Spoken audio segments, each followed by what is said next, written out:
તો મિત્રો મારા કાળિયા ભાઈબંધ સાથે એક દુઃખદ ઘટના બની ગઈ, એની તમને વાત કરું. તો વાતમાં એવું છે કે ભાઈ અમારે હે ને ચા પકાવતા હતા ને હું આવી રીતના ચા દઈને આવ્યો.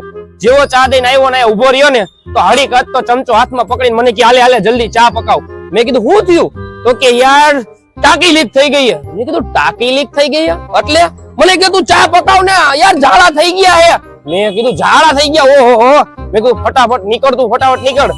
તો હવે વાતમાં એવું છે કે આ ભાઈ નું ઘર અહીંથી 5 કિલોમીટર આગું, એટલે મેં આને સલાહ દીધી કે ભાઈ આસોપાલો બિલ્ડિંગ છે ને બાજુમાં, તું અહીંયા ફટાફટ હોયો જાય.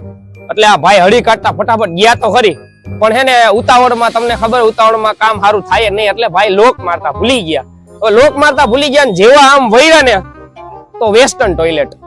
હવે આ ભાઈ ને હે ને પહેલેથી દેશી ટોયલેટમાં કરવાની ટેવ, એટલે વેસ્ટર્ન ટોયલેટ હતું. તો વેસ્ટર્ન ટોયલેટમાં ભાઈ દેશી ટોયલેટ ની ઘોઈને બેઠા આવી રીતના, સમજ્યા? હવે જેવી એની ટાંકી લીક થઈ ગઈ, ટાંકી ખાલી કરતા હતા ભાઈ, તો થયું એવું કે અહીંયા નેપાળીના માસી વિચારા પાણી ભરવા કામ કરતા કરતા આવ્યા બાથરૂમમાં. જેવું બાથરૂમ આમ ખોલ્યું ને તો જીતુભાઈ ના દર્શન ને માસીના મોઢામાંથી ખાલી એટલું નીકળ્યું, એ જીતુ તું.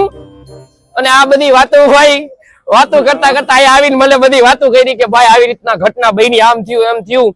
પછી મેં હમણાં તપાસ કરી કે નેપાળીના માસીને હું ગોતતો આવું, તો આજ 2 દી થયા આ નેપાળીના માસી એવું સાંભળવા મળ્યું છે કે નેપાળ હોયા ગયા છે. તો મિત્રો અમારા આ ભાઈબંધ કાળુની તમને આ ઘટના બની કેવી લાગી એ કોમેન્ટ કરીને કહેજો, અને આ વિડીયોને શેર કરજો તાકી આવી ઘટના કોઈ બીજા સાથે બને નહીં, બાથરૂમમાં લોક મારતા ભૂલે નહીં, અને ટાંકી લીક થઈ જાય તો થોડુંક સાવચેતીથી રાખવું ધ્યાન.